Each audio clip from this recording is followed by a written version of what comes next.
Hey, you! So, I'm trying to start a new series called Abstract Ideas, and we're going to talk about, you guessed it, ideas that are abstract. Now, hopefully, this first idea will set the tone, and we are going to talk about knowledge. So, let me propose a question, or maybe a few. How much do you know? Do you know the shape of the earth? Do you know that your God is real?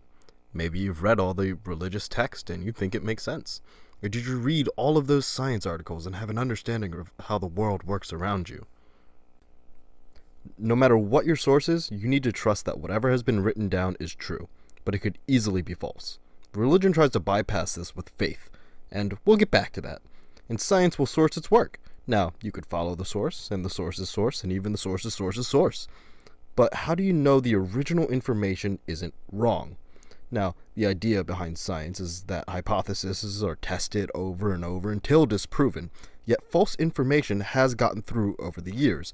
Not long ago, it was thought that black people are biologically inferior to white people, which has been disproven today. Now, you could say that trusting science books takes a bit of faith.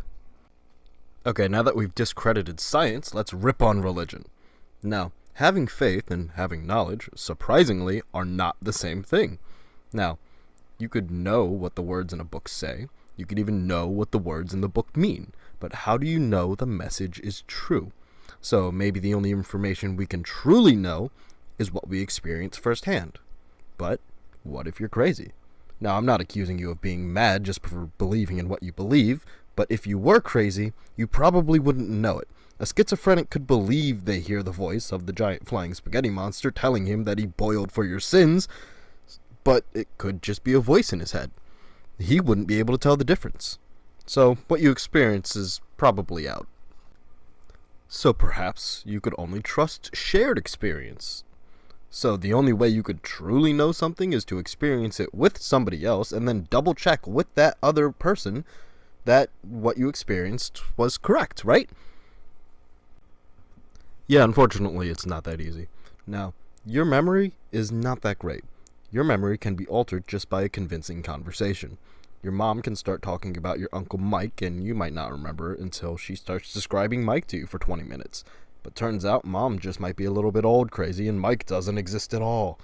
But your brain will fill in the blanks in order to make sense of things. So, what can we truly 100% for sure know? Nothing.